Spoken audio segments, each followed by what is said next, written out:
Lecture de la compilation post-mortem des écrits de Ellen G. White intitulée Conseils sur la nutrition et les aliments. Section 18. Fruits, céréales et légumes. Partie 4. Légumes. Des légumes frais, préparés simplement. Tous devraient connaître la valeur spéciale des fruits et légumes frais provenant des vergers et des jardins. Manuscrit 13, 1911 page 1. Les fruits, les céréales, les légumes préparés d'une façon simple, sans épices ni graisse d'aucune sorte, forment, avec le lait ou la crème, le régime le plus sain. Ces aliments nourrissent notre corps et nous assurent une vigueur physique et intellectuelle que ne saurait nous donner une nourriture stimulante. Christian Temperance and Bible Hygiene 47, Counsels on Health 115.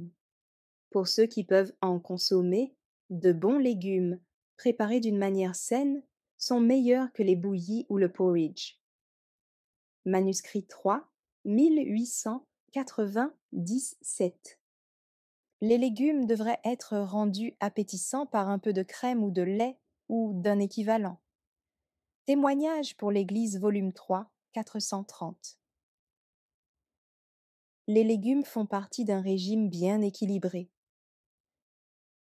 Les simples céréales, les fruits des arbres, les légumes ont toutes les propriétés nutritives nécessaires pour produire un sang de qualité, ce qu'un régime carné ne peut faire. Lettre 70, 1896. Beaucoup de légumes. Nous sommes faits de ce que nous mangeons. Renforcerons-nous les passions animales en mangeant une nourriture animale? Au lieu d'habituer le goût à aimer cette nourriture grossière, il est grand temps que nous nous habituions nous-mêmes à subsister de fruits, de céréales et de légumes. Un assortiment de plats simples, parfaitement sain et nourrissant, peut être préparé, sans y inclure la viande. Les hommes vigoureux doivent consommer beaucoup de légumes, de fruits et de céréales. Lettre 3. 1884. Le Seigneur désire que son peuple revienne à un régime composé uniquement de fruits, de légumes et de céréales. Lettre 72, 1896. Certains ne peuvent consommer de légumes. Dans une institution médicale, il y a différentes sortes d'appétits à satisfaire. Certains ont besoin de légumes bien apprêtés pour combler leurs besoins particuliers. D'autres ne peuvent consommer de légumes sans en subir les conséquences. Lettre 45, 1903. Pommes de terre et patates douces. Nous ne pensons pas que les pommes de terre frites soient saines, car il entre plus ou moins de graisse ou de beurre dans leur préparation. Les pommes de terre cuites au four ou bouillies, servies avec de la crème et une pincée de sel, sont les plus saines. Les restes de pommes de terre ou de patates douces peuvent être préparés avec un peu de crème et de sel et repassés au four, mais non frits. Ils sont excellents. Lettre 322, 1905. Les haricots constituent un plat sain. Un autre plat très simple et cependant très sain. Des haricots secs bouillis ou cuits au four. Diluez-en un peu dans de l'eau, ajoutez-y du lait ou de la crème et faites-en une soupe. Testimony for the Church, Volume 2, 603. La culture et la conservation des légumes. Beaucoup de gens ne saisissent pas l'importance d'avoir un jardin à cultiver et de faire pousser des fruits et des légumes afin que leur table puisse en être pourvue. J'ai reçu l'ordre de dire à chaque famille et à chaque église: Dieu vous bénira lorsque vous travaillerez à votre salut avec crainte et tremblement, de peur que, par manque de sagesse dans la manière de traiter votre corps, vous ne dénaturiez le plan que le Seigneur a conçu pour vous. Lettre 5, 1904. On devrait faire des provisions afin de constituer une réserve de maïs séché. Des potirons devraient être desséchés et employés avantageusement pendant l'hiver dans la confection de tartes. Lettre 195, 1905. Des légumes verts et des tomates dans le régime d'Ellen G. White. Vous parlez de mon régime. Je ne me suis pas attachée à une seule chose au point de n'être plus capable de manger quoi que ce soit d'autre.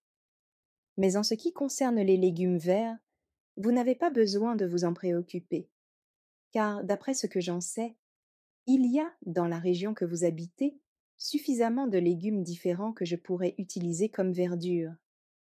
Je pourrais me procurer des feuilles de bardane jaune, de jeunes pissenlits et de moutarde. Il y aura un approvisionnement beaucoup plus abondant et de qualité bien supérieure à celui que nous pourrions obtenir en Australie. Et s'il n'y avait rien d'autre, il resterait les céréales. Lettre 31, 1901. J'ai perdu l'appétit quelque temps avant de partir pour l'Est, mais maintenant il est revenu, et je suis affamée lorsqu'arrive l'heure du repas. Mes légumes de chardon, finement préparés, assaisonnés de jus de citron et de crème stérilisée, sont très appétissants. Je mange du potage de tomates au vermicelle à un repas et des légumes verts à l'autre. J'ai recommencé à manger des pommes de terre. Tous mes aliments ont bon goût. Je suis comme un fiévreux qui a été à moitié mort de faim, et je cours le danger de me suralimenter. Lettre 10, 1902. Les tomates que vous m'avez envoyées sont très belles et très appétissantes. Je trouve que les tomates constituent le meilleur élément de mon régime. Lettre 70, 1900. Nous avons récolté suffisamment de maïs et de petits pois pour nous et pour nos voisins.